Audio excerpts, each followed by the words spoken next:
connection, which meant that an ISP or a government could see the entire URL that a Wikipedia editor was reading.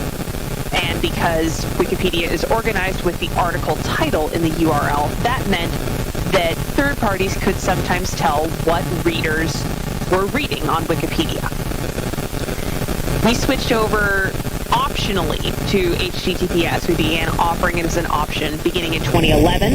And then in 2015, we switched over to an HTTPS-only connection, which means that now the URL, wikipedia.org, is still accessible to third parties, but the rest of the URL is not, which effectively means nobody can tell which article on Wikipedia you're reading.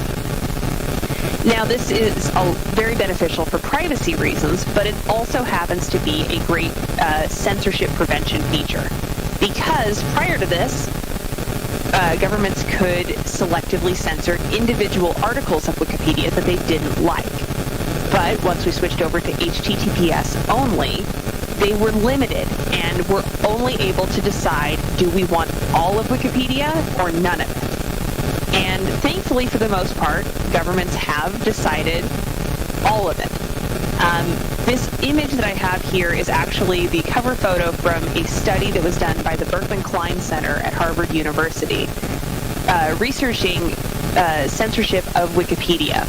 And what they found during that during this study is that a year after we switched over to HTTPS only, censorship of Wikipedia had decreased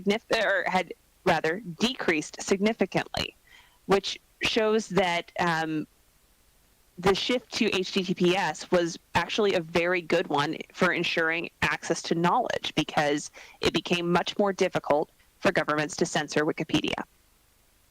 Now, of course, we have had some major censorship events since then. The most obvious one is China. Wikipedia has been blocked in China for several years now. Prior to 2015, we saw that selective article blocking where individual articles were blocked.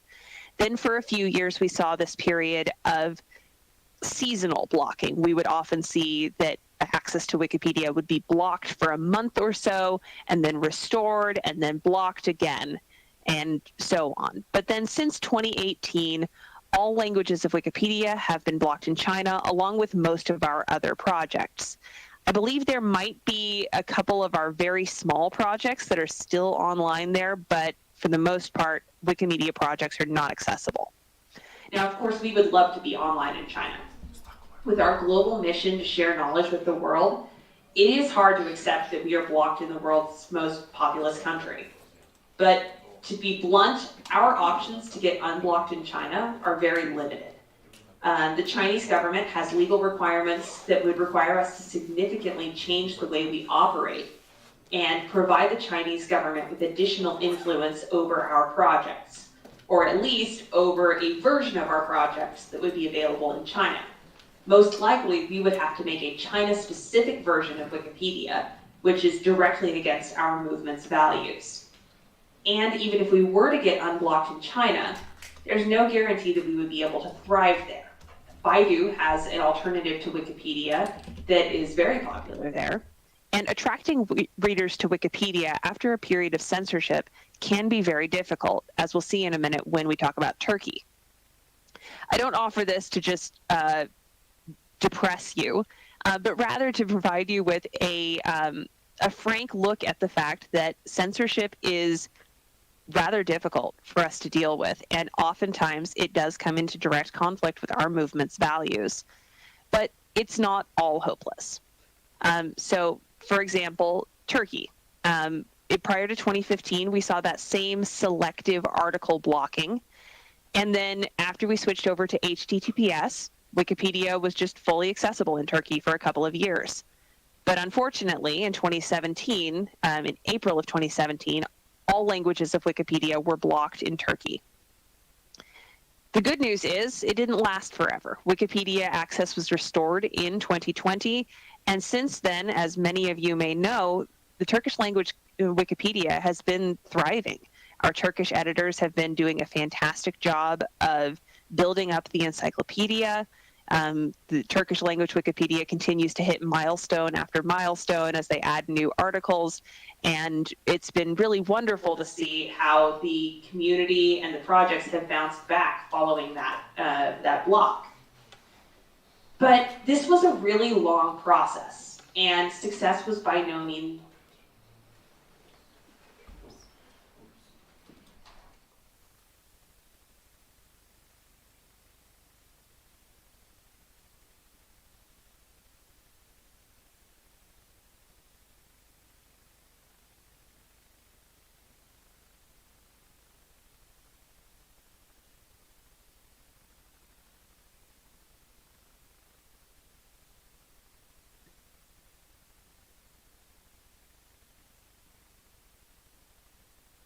which is when they concluded that the block of Wikipedia in Turkey violated Turkish law. Wikipedia was then unblocked a month later in January 2020. Our European Court of Human Rights case continued for over 2 more years. In fact, we only got a decision on that in March of 2022, nearly 5 years after the block in Turkey began. Legal work is slow. And this is just a photo of the European Court of Human Rights, just to give you something else to look at. The reason that I wanted to mention this is because we continued pursuing this case at the European Court of Human Rights, even after the block in Turkey ended. Now, why did we do that? The reason that the foundation had for doing this is because we believed that this case was even bigger than just a specific block, this one time, this one website, this one country. Because internet censorship is an increasingly difficult and important issue. And we had hoped that our case at the European Court of Human Rights would give us an opportunity to advocate for better freedoms online. Unfortunately, though, the court did not take that opportunity. I really hoped when I heard in February that they were going to finally rule on our case. I was personally very optimistic that we would see this positive ruling on the merits of our case, where the court would be, making a bold statement about how internet censorship is bad. But instead, we got a procedural dismissal. And that essentially means that since the block in Turkey had ended 2 years earlier, there was nothing left for them to rule on. And that's not wrong legally, but it does mean that the court had this great opportunity to stand up for freedom of expression online and to oppose internet censorship. And they didn't take that opportunity. We know that the effects of censorship on a language project on Wikipedia can last for quite some time. This is a diagram showing the comparison of traffic on Turkish language Wikipedia and Arabic language Wikipedia. And with the arrows, you can see when the block of Wikipedia in Turkey began and ended. Obviously, traffic never dropped to 0 because there are Turkish speakers in other countries who are still using the project. But prior to the block, the 2 languages of Wikipedia got about the same amount of traffic, and they followed the same seasonal patterns. When the block in Turkey happened, obviously, Turkish language traffic dropped significantly. And then when access was restored, there's 2 interesting things that I see here. The first is that the Turkish Wikipedia traffic, which is in blue here, still has not rebounded to where it was prior to the block. There are a lot of different reasons why this could be. We don't know exactly why. It may be that people just fell out of the habit of using Wikipedia. It could be that some people no longer trust Wikipedia because our credibility was damaged by the block. It also might be something technical, like Google downranking Wikipedia for Turkish language searches. So we're seeing that traffic has not returned, even though access to Wikipedia has been restored in Turkey for 2.5 years. It's still following the same patterns as Arabic language Wikipedia, but you can see that gap there. Arabic might indicate where Turkish Wikipedia could be today in terms of viewership if the block had never happened. Now, these are not the only countries where we have had censorship threats. We have had threats from India and Pakistan about images of maps that don't correspond to their preferred interpretation of their borders. We have also had complaints from Pakistan about religious content, such as images of Muhammad that they believe violate blasphemy laws. We had a little bit of a censorship event in 2019 in Venezuela regarding election-related content. And then in many countries, Wikipedia, of course, gets caught up in broad internet blackouts, such as when internet access is turned off in a region or throughout a country during a time of elections or university exams. All of which is to say, this is the Freedom on the Net report for countries that are considered not free online. Any of the countries in purple are considered not free. These are places where the internet is censored or subject to surveillance, all places where Wikipedia is at risk and where our editors may not be able to fully safely participate in our projects. So, okay, this is a presentation specifically supposed to focus on Russia, and I haven't talked about Russia hardly at all. So now I'll dig into that. The current status is, thankfully, we are online in Russia. There was a note in my proposal for this that this presentation might change entirely if there were censorship events. Thankfully, nothing big happened. We are still online in Russia. We do continue to receive frequent requests from Roskomnadzor, which is the internet regulator in Russia, and we have unfortunately experienced some threats to our community where people have felt unsafe or even experienced legal issues because of their involvement with Wikipedia. To talk about the legal threats more specifically, we have been receiving more and more requests from Roskomnadzor over the past year. This is partially because about a year ago, they launched a citizen reporting app, which gives everyday people the opportunity to report information that they think should not be online because they believe it violates Russian law. It's sort of the dark side of community content moderation, if you think about it. This screenshot is actually documenting a story that we included in the most recent transparency report, which the Wikimedia Foundation puts out twice a year. This report covered July through December of 2021. We are planning to put out another edition of this report by the end of the year, which will cover the first half of 2022. We will be getting that out in the next couple of months. We have continued to receive demands from Roskomnadzor, and earlier this year began to receive some about articles related to Ukraine. So we do continue to receive many complaints, which our Russian Wikipedia community keeps track of on Wiki.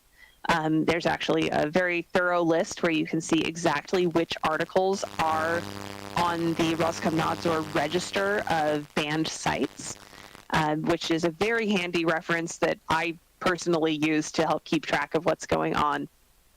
The articles that have been subject to demands and orders from Roskomnadzor fit into a few different categories.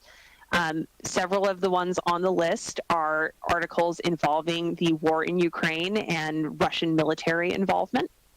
Other common themes that often trigger Roskomnadzor attention are articles with information about drugs, information about suicide, and information about weapons and explosives. These are common themes. We've received multiple complaints on each of those topics over the last few years, especially in the last year or so. And we are having some active cases currently where the legal team is currently fighting several demands that we've received from Roskomnadzor. We actually recently won a case regarding an article about gunpowder where a Russian judge determined that there was nothing illegal in the article. It was just an informative article about gunpowder. We have multiple cases in progress currently regarding articles about Ukraine, about the overall war in Ukraine, as well as specific battles and incidents that have happened over the last several months. We expect hearings on those in late November. We have a few different, there's I think 3 separate court dates that are all within about a week of each other later in November that we are expecting to find out more at that time. It's really hard to predict how those are going to come out, but we are, making sure to work with local lawyers to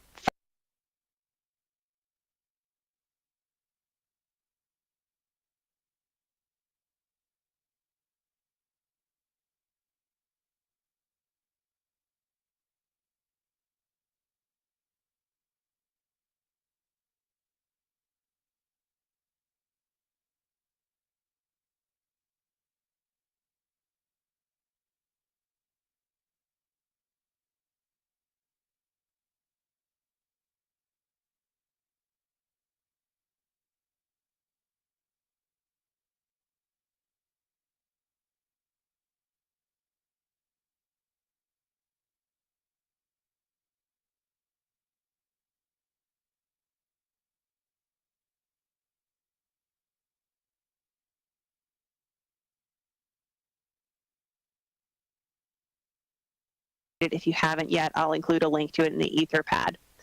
But most notably for this conversation, we specifically say that whenever national laws are weaker than international human rights standards or conflict with those standards, we uphold the higher human rights standard wherever we can.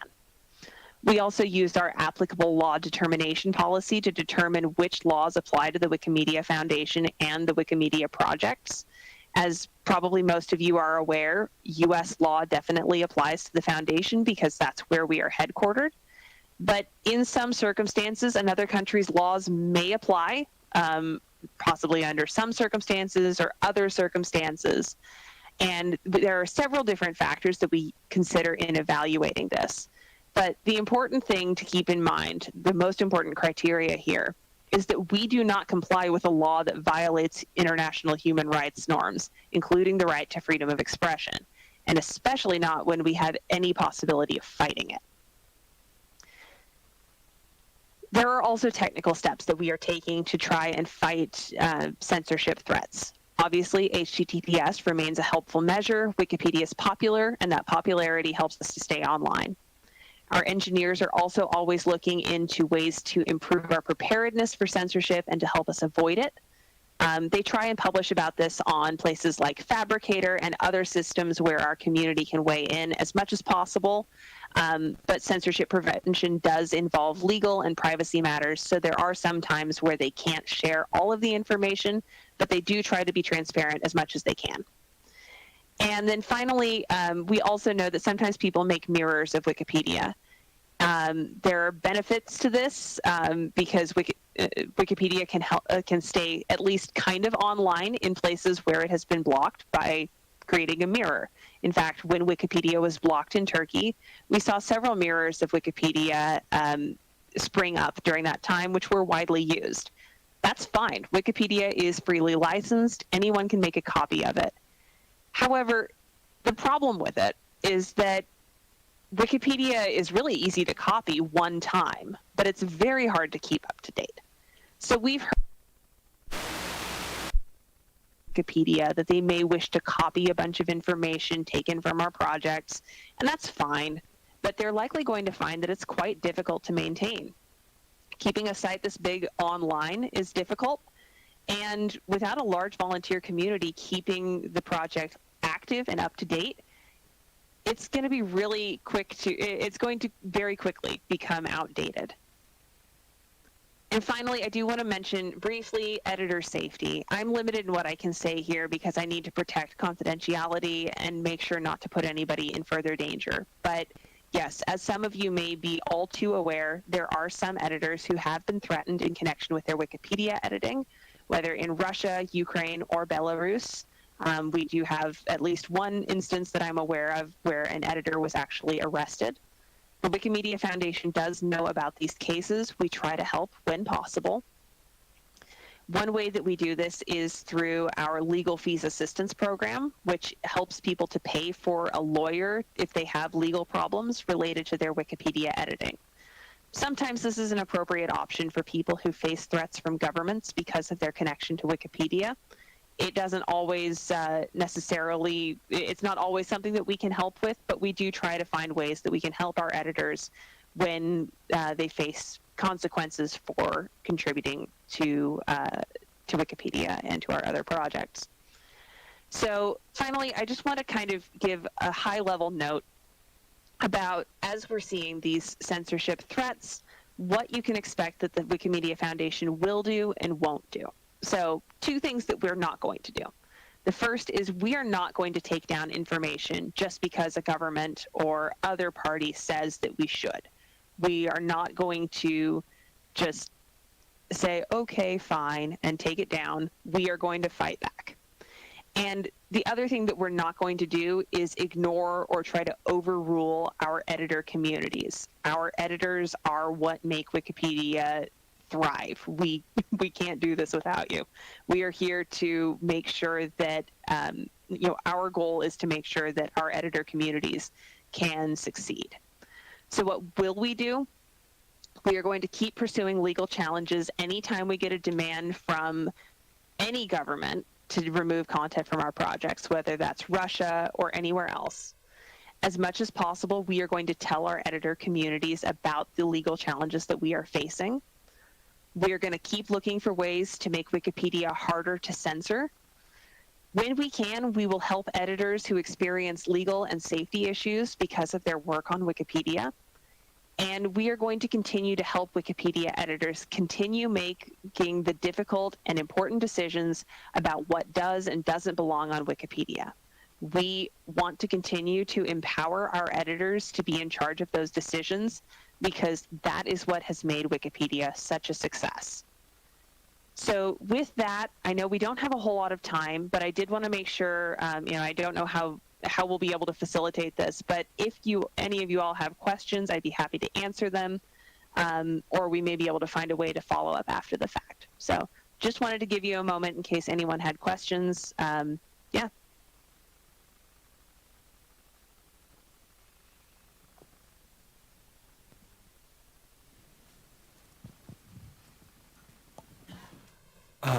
I'd like to know what is your assessment answer to this? The Russian language Wikipedia is still running.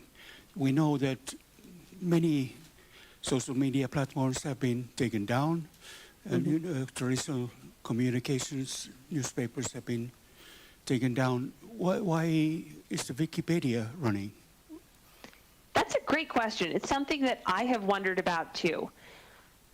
I think one thing that Wikipedia has as an advantage over social media is, people can't really use Wikipedia to organize or arrange a protest or, any of the types of things that governments are often concerned about. We're here to write an encyclopedia. And that specific purpose, I think, sometimes makes Wikipedia less intimidating, less concerning to a government than general social media websites.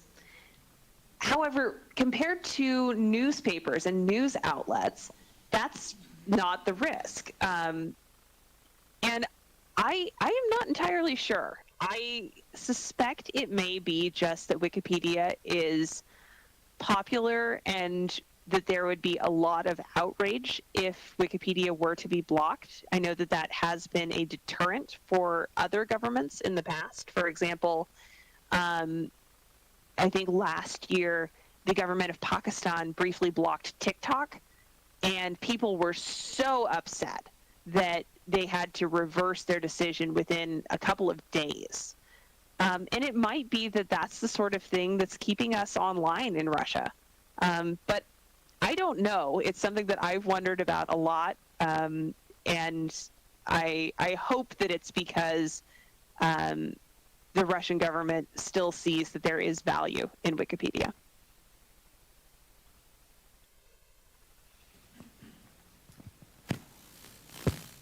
Yeah, hello. I'm Renovoy from Wikimedia Ukraine. Yeah, first of all, thanks for the presentation. It's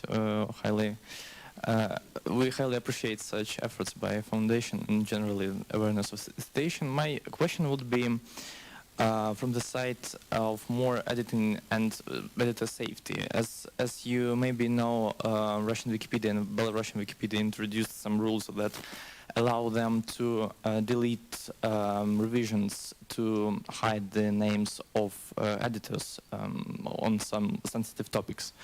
Could Foundation do some efforts in order to make it more technically easier, to basically, some technical advancements to make editors more safer?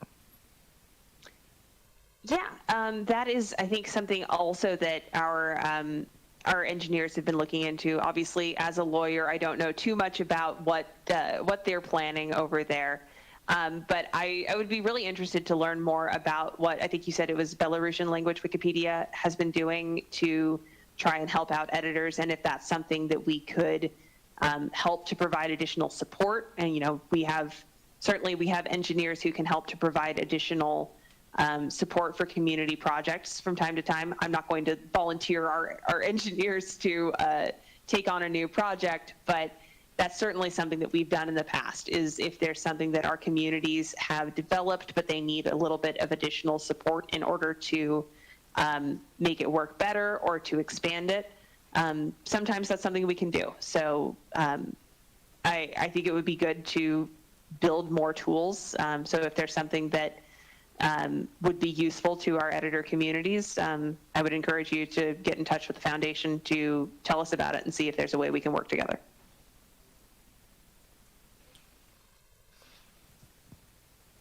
Hello, Klára Jaklová, Wikimedia Czech Republic ED.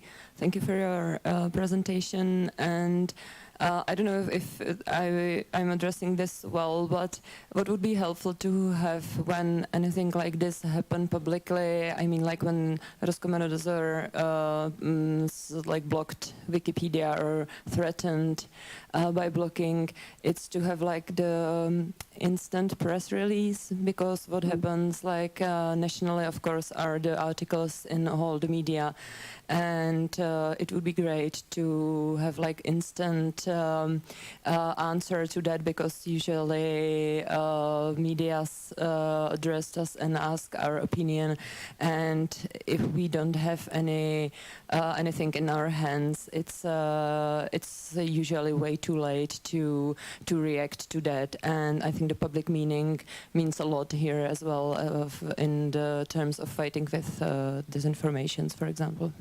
Thank you. Yeah, thanks. I totally agree. Sometimes just getting our position out there in press or wherever else can be one of the most useful things in order to help people understand what we're dealing with. One of the challenges we have right now is Roskomnadzor sends us a lot of complaints. And sometimes they will send us multiple notices about the same article, so it can be difficult to tell if this is a new complaint, if this is the same complaint again, have they revived this? So a lot of the best tracking that comes out of it is actually they usually copy the Russian chapter on it, and they are the ones who are maintaining that list that I mentioned earlier on Russian Wikipedia of articles that we've received complaints about. If it would be helpful to have just some talking points or a press release or something ready, that's something that maybe the Wikimedia Foundation Communications Department would be able to help your chapter out with, in order to make sure that if you're approached with a press question, you know what to say about what's going on in Russia and about the complaints that we are getting from Roskomnadzor.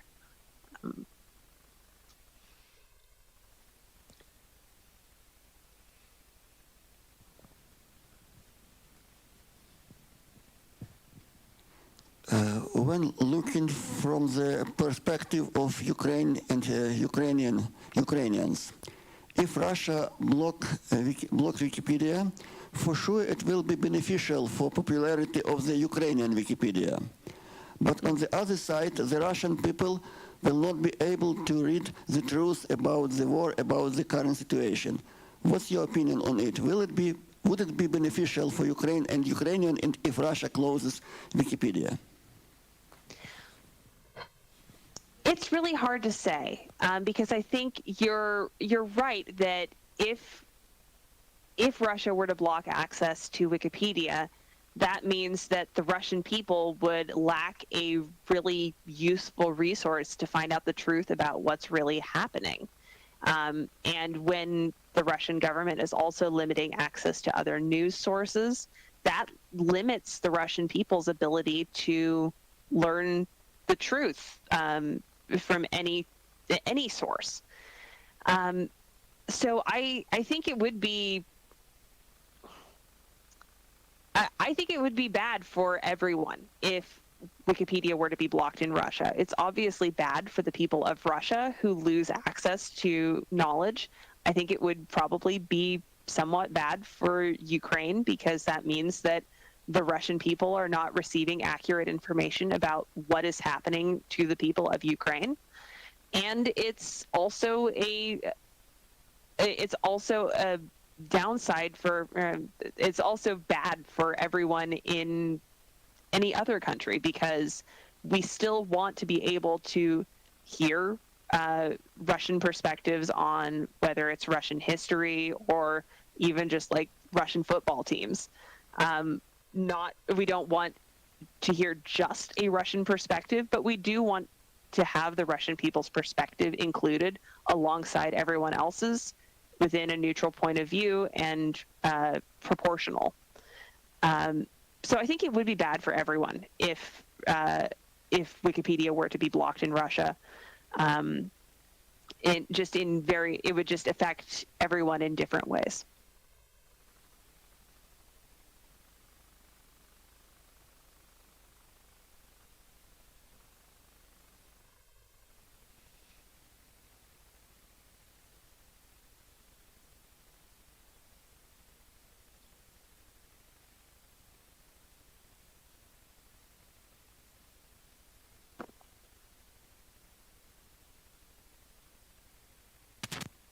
Thank you, Liana.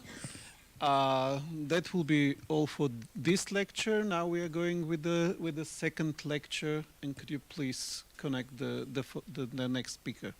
Thanks. All right. Thank you all so much. Sorry I couldn't be there with you in person, but I hope you enjoy the rest of your conference. Take care, everyone. Thank you.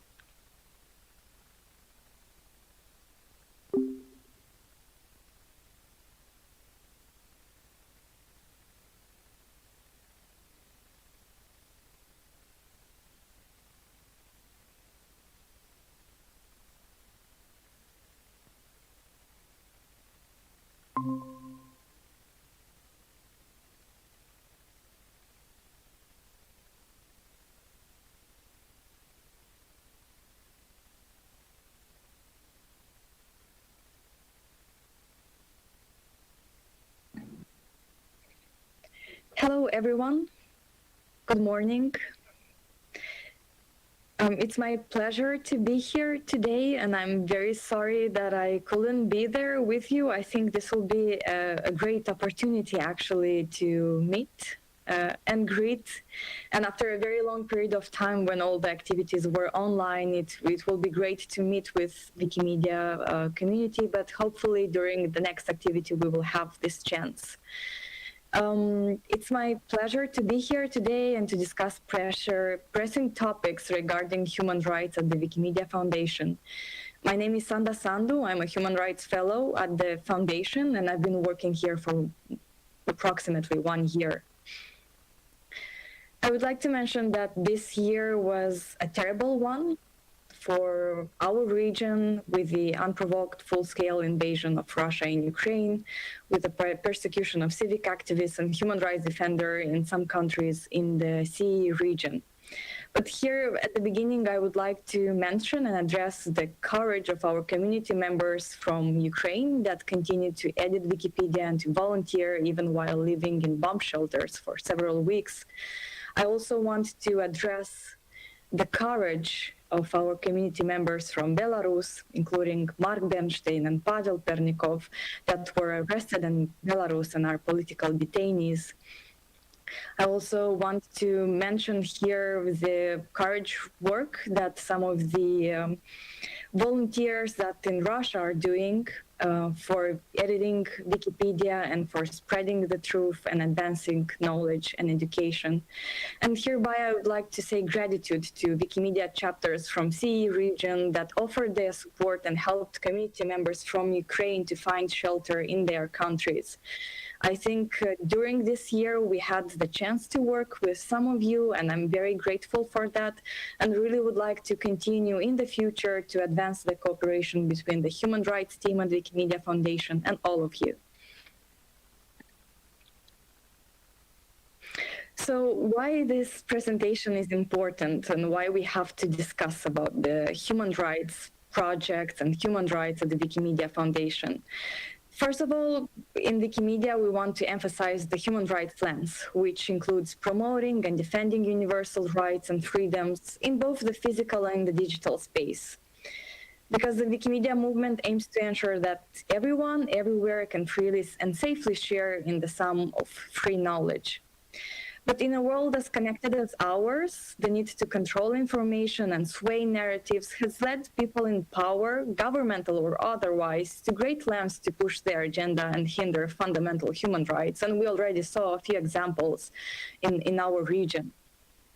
But in this context, it was created the international human rights norms that provide a powerful framework for Wikimedia to understand and to address some of the risks associated with its free knowledge projects.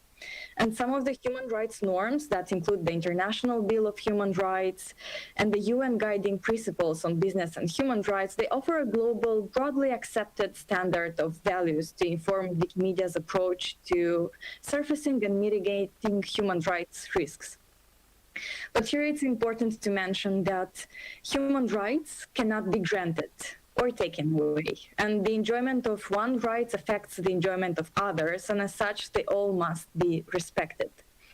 And here we also look at it from the context that Wikipedia is one of the most visited websites on the internet. So we also have to look into the human rights perspective from that.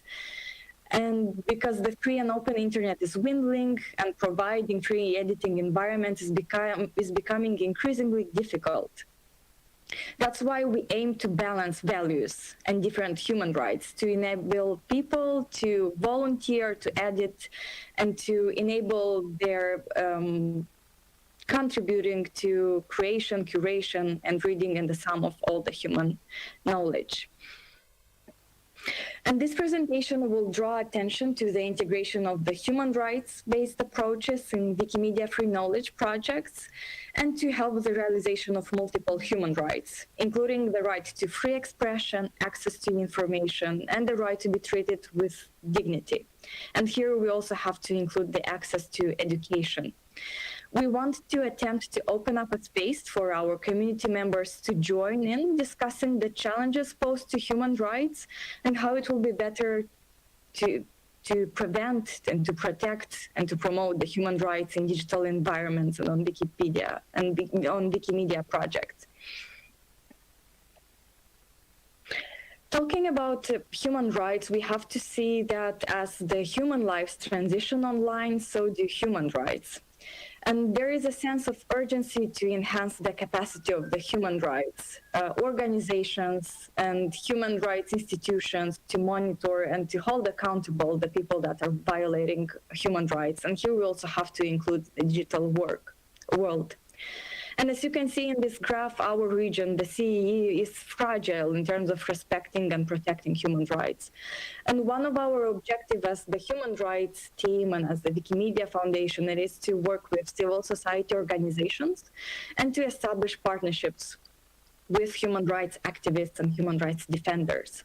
And this is something that actually we've been doing during this year, especially since the war in Ukraine. We started to work a lot with human rights activists and organizations from the CEE region, but also at the international level in order to advance and to support our community members in the capacity that we can do that.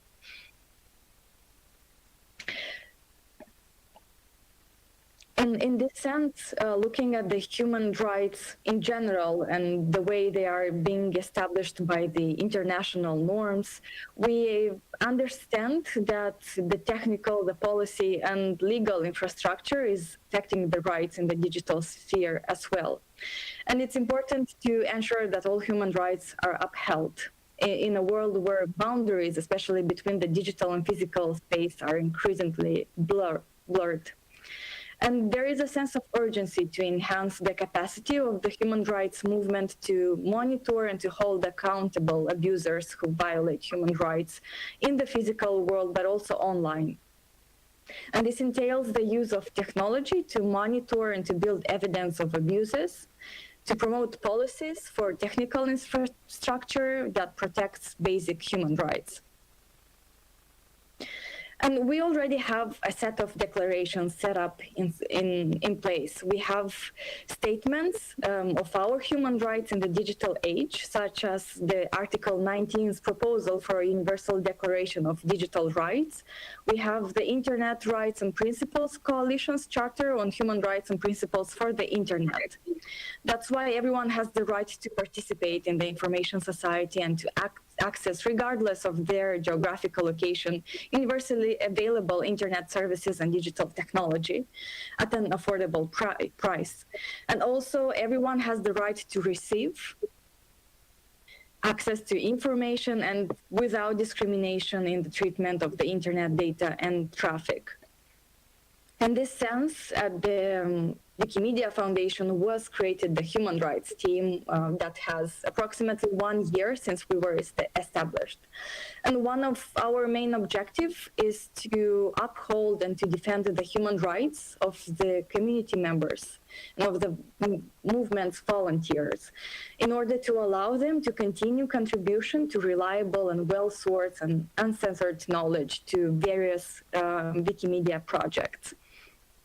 We are established in the legal department, and we are working closely to mitigating risks and threats to individual contributors and to groups that support the foundation's vision. And our work is based on a set of objectives and scopes. First of all, we want to build a network of allied individuals and organizations to uphold the movement vision. And here by allied individuals, we refer to community members, to volunteers, but also to human rights activists and to human rights organizations that can support us in our work. We also do that by help building a shared human rights awareness with the foundation and with the Wikimedia movement. We develop regional and culture-specific human rights educational and training content. We assist in the development of regional and global human rights peer interest groups in the Wikimedia volunteer community. And here I will speak a little bit more about that. So during last year, we thought that it would be a good idea to work together with Wikimedia, with community members, with Wikimedia chapters in order to create human rights interest group that will be region specific and to include various people that are interested in advancing human rights in your region. And in that way, we will organize workshop, public activities, and different events in order to share and discuss more about the human rights risks at Wikimedia, but also how we can mitigate those and how we can work together. And in that sense, if you are interested in this idea, and we are planning to create a more robust structure of the human rights peer interest groups, and you will be informed about that. What other objectives that we are trying to achieve as the human rights team, it is to monitor regional human rights dynamics, trends, and also dangers, especially in the CEE region, but also to support community members when their human rights are infringed upon in the course of their good faith contribution to the movement. And of course, human rights is essential to enable the 2030 vision at the Wikimedia Foundation.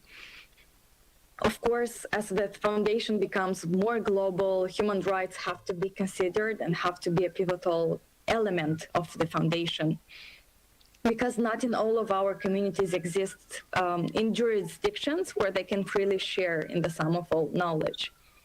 And as the strategy is pushing for the movement to tear down the barriers to equitable participation, the foundation recognized that this means to be more and more conscious about the fact that the diversity of participation also includes diversity of risk and the diversity of different political systems. That's why we want to design and recognize the basic human rights in jurisdictions where persecution threats, when physical and otherwise, are very, very real. And we already have this kind of examples in the CEE region. In that sense, at the Wikimedia Foundation was developed the human rights policy, which was published last year on 15th of December, when it was celebrated the International Human Rights Day. If you excuse me just for 1 second.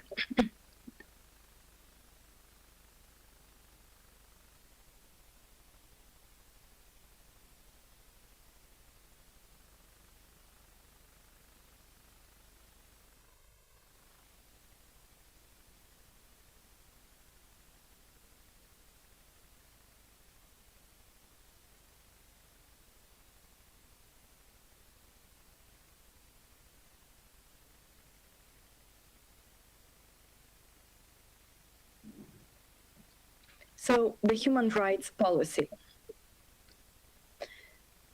How we implement our commitment as the foundation. First of all, we strive to protect and respect the human rights of all people in the Wikimedia movement, in our projects and beyond. And that's why through governance was created the human rights policy.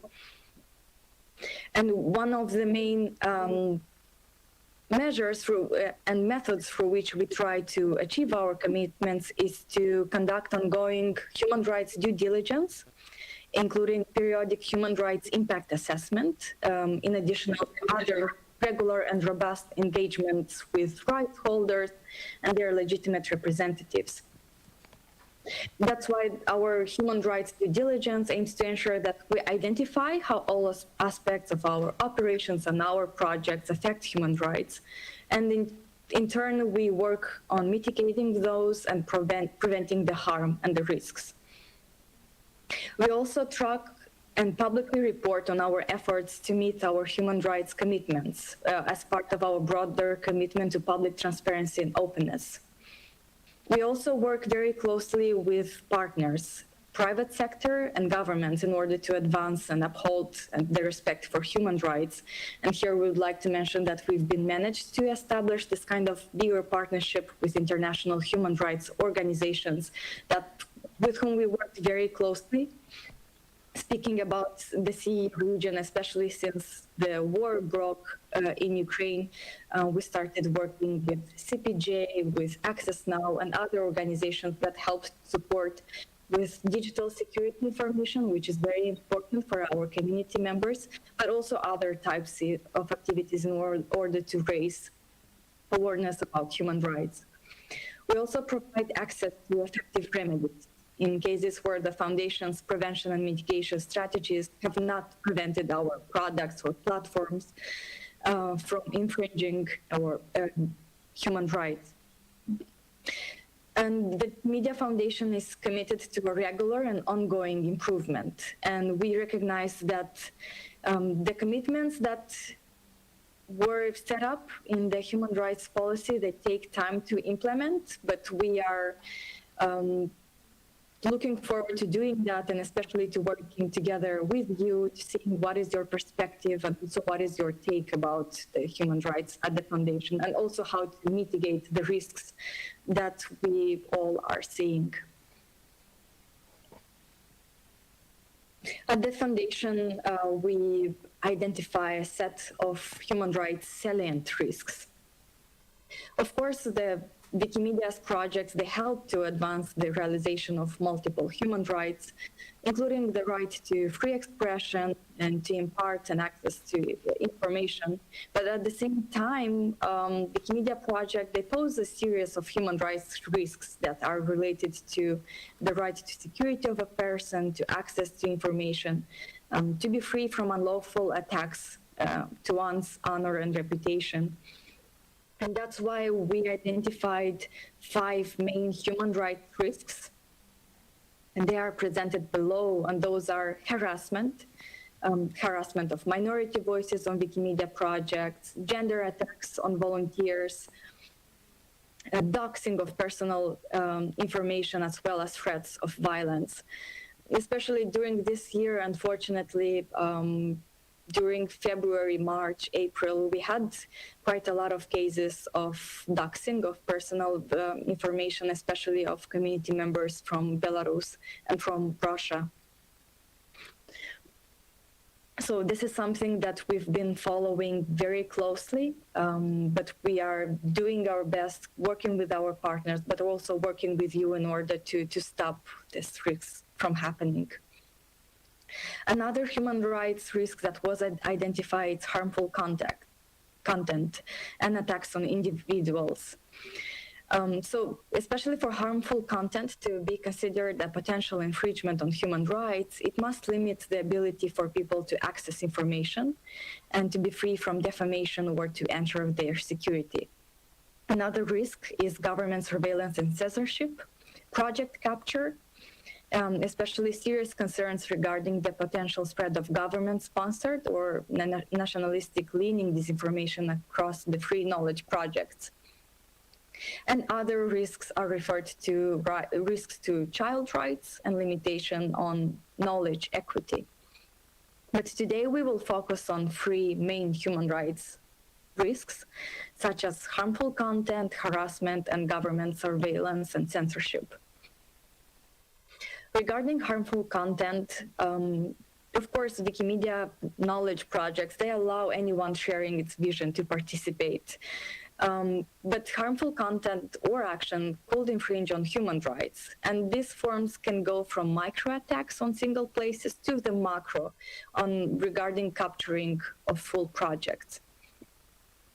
That's why harmful content, they could be found to infringe on human rights, including the right to security of a person, access to information, to take part in a government, and to be free from unlawful attacks on one's honor and reputation, and also the right to truth.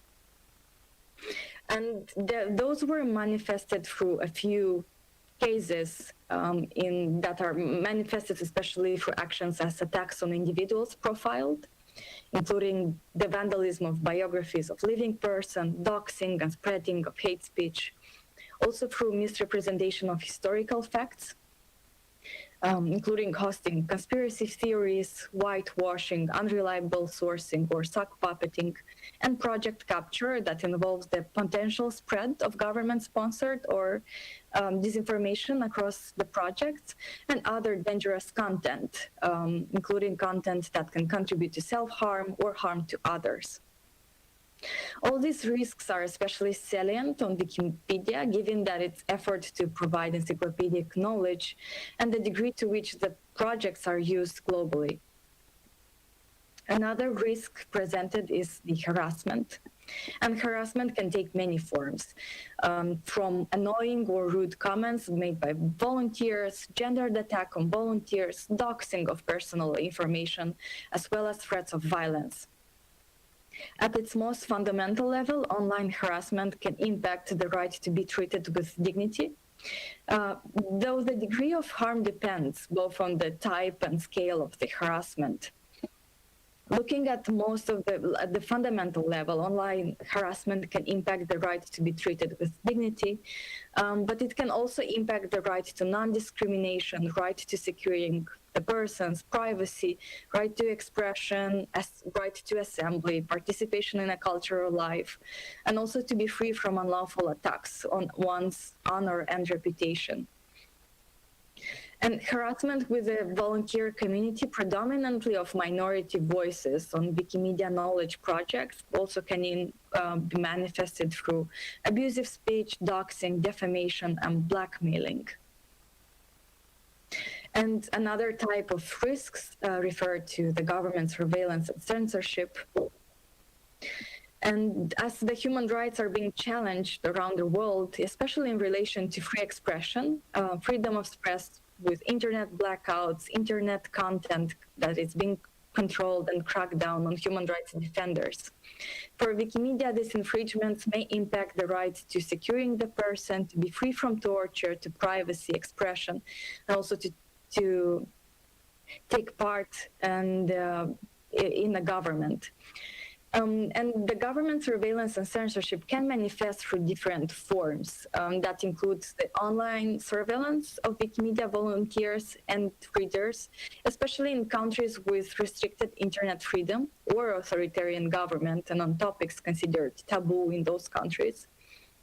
It can also be manifested through requests for user data, formal or informal government requests to the foundation, and also through government censorship that is ranging from blocking certain sections of article or blocking access to Wikipedia as a whole. And in that way, we were analyzing all these risks that we see of human rights risks on Wikimedia project. We were thinking how it will be better for us to work together. We want to ensure human rights, your human rights, and we want to have a common agenda and to have also a common platform of discussion so that we will hear your concerns, we will hear your perspective, we will try to work together in order to address those.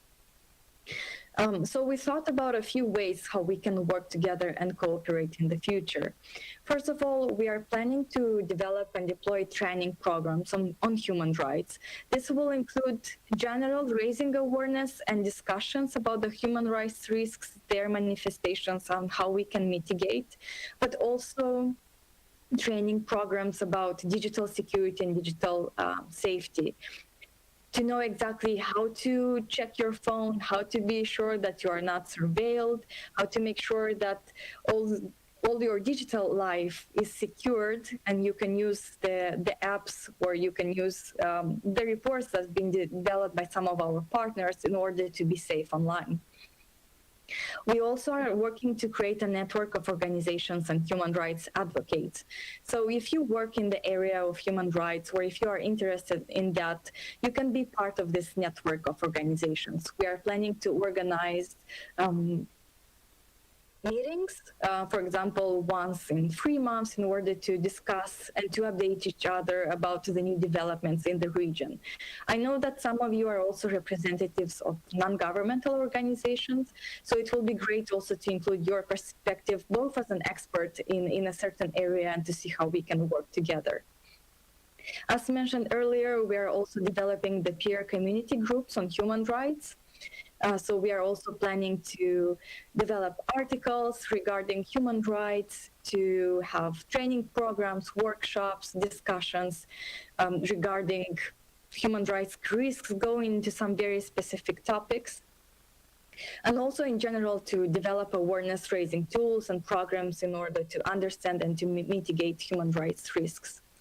And also, as we are seeing, as the war continues in Ukraine, there are many other options how we can work together, us as the human rights team from the Wikimedia Foundation and you as representatives of a certain Wikimedia chapter, in order to support volunteers that are in Ukraine or that are in other countries that are being persecuted, and that they will need our help and our support in order also to ensure their rights, but also to support them in continuing to be part of Wikimedia projects.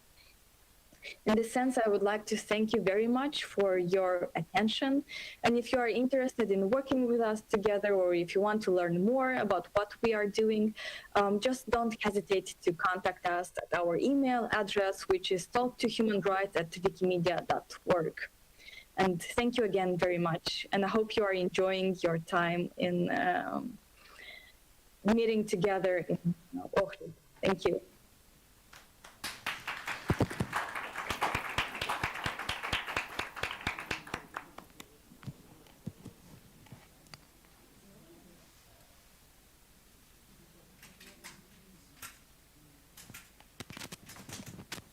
Any questions for Sanda? Okay. If not, thank you very much for the last presentation for this session. So we have a half an hour break. I think it should be a little bit shorter. Excuse me? It's not on the. If so, please, who is next? Okay.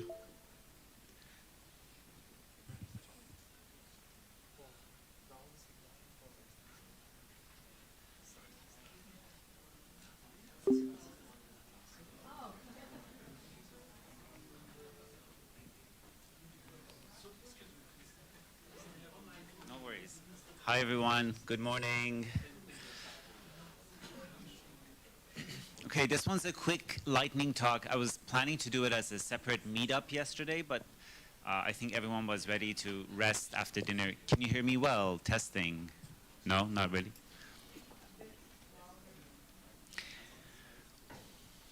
Okay, good morning, everyone. Thanks for being here. My name is Mehdad. I'm originally from Iran. I'm based in Canada, and I work for the movement communication team at the foundation. This is a bit of a break from the previous two topics, so I hope it's not coming off as insensitive, but I'm really excited to share this project with you. It's something different we've done. It's unique, and we've actually had incredible results that I'm really happy to share with you.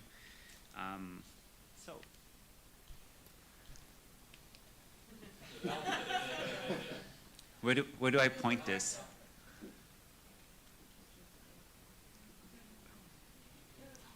Thank you so much. Ah, thank you very much.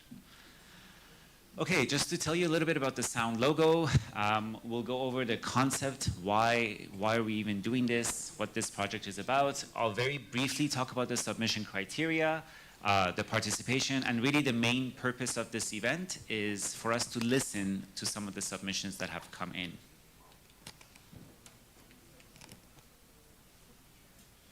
But we start with a quick video first.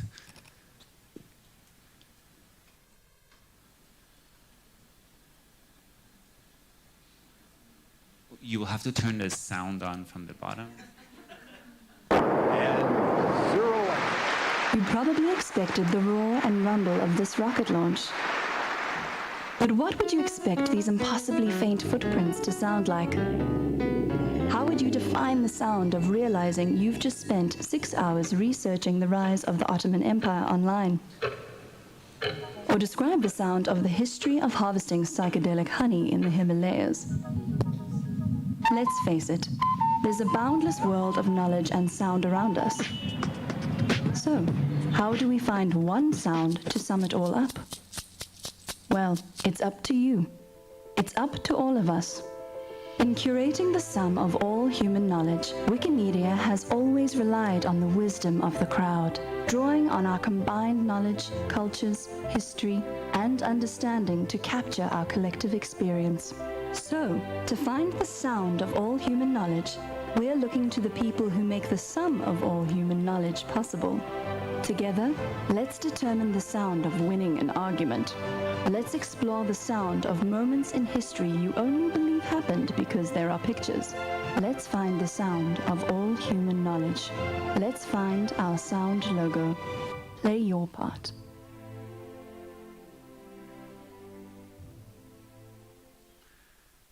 Thank you.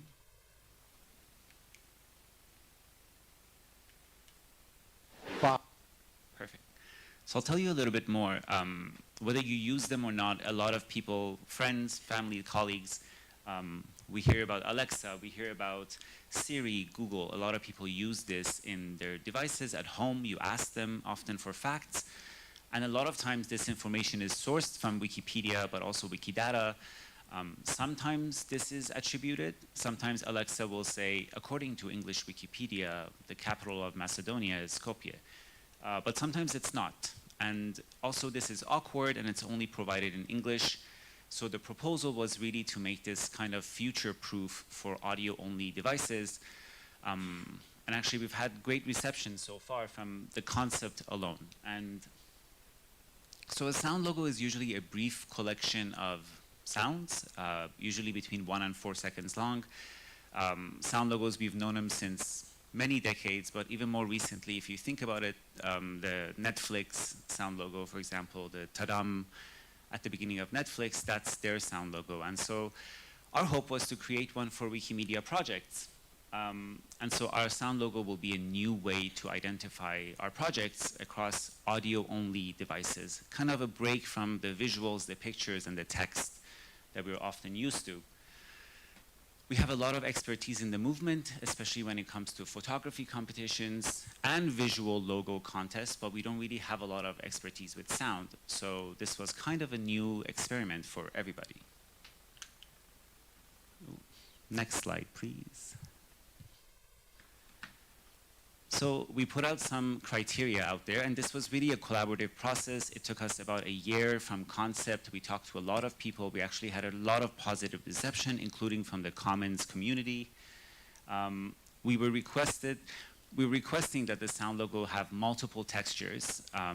We'll explain this a little bit more, and only original sounds and that people captured on their devices, or also a Creative Commons 0 and public domain samples. And really, there were many ways for community members to be involved, which was finding sounds, creating their own sound logos, but also Commons is a treasure trove of all kinds of sound bites that we found. And we shared in a collection that was available on Meta, and we'll go to that in a quick second. Next slide, please. So The contest ended last Tuesday. We actually had, I was optimistically positive going into the contest, but we were blown away by the reception that we had. More than 3,000 submissions from all over the world. From those, around 2,000 qualified. There were a lot of people just talking into their phone, like Wikipedia, and send that in. But it worked. We have more than 2,000 submissions, and it really was incredible. All kinds of sounds: rock, classical music, piano jingles, a lot of 80s synthesizer sounds, and just incredible reception. And to tell you a little bit, the way it worked was we put out a call. We actually had about 12 community members that volunteered. There are a lot of sound enthusiasts in the movement, and so every sound that was coming in was actually screened by 2 volunteers anonymously. Then now they're being scored by professional audio and sound experts, and then later a selection committee of 7 community members and 5 music professionals will present the top 10 sounds, and then it'll be up to all of you and all of us to select the sound that we like for Wikimedia. So there will be a public vote at the end of November, and I really encourage you to participate. And the vote will be on Commons. So that's actually a link. If you click on it, so this is the submission portal on Meta, and I've uploaded many batches. But if we go all the way to the bottom of the page, I uploaded these 2 batches last night, and now maybe we can have a quick listen. You can click on the 7th and the 8th random batches. Oh, go back one. Perfect. Yeah.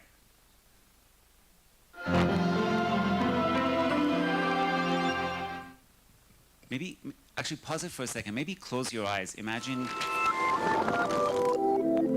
a device has just read a fact to you, and this is what you will hear after.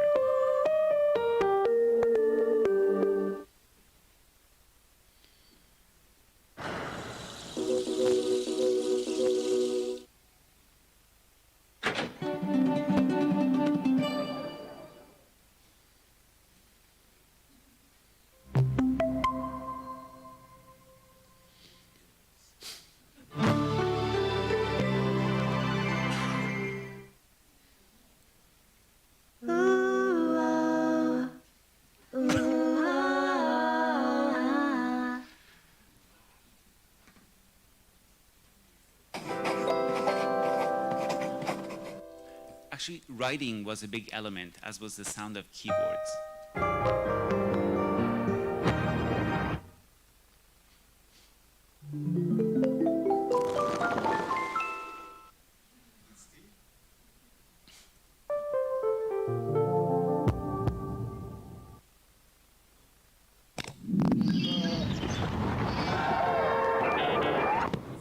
That's Wikipedia.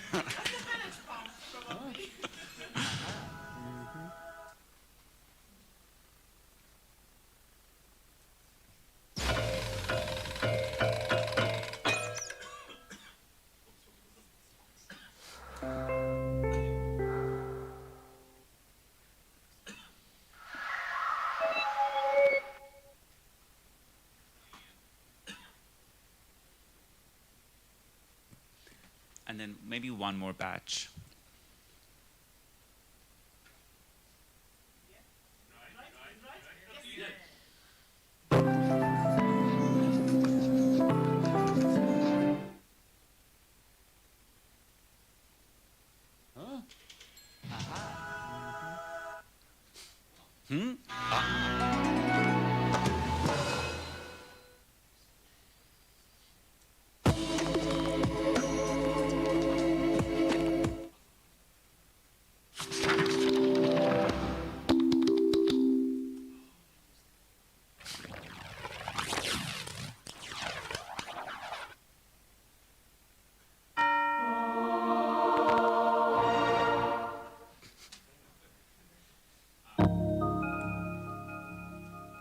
That sounded like Windows from 90.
Thank you for listening. Again, more than 3,000 of these came, so this is just a small sample. I've shared a few batches every week, and I'll keep sharing them until the voting begins.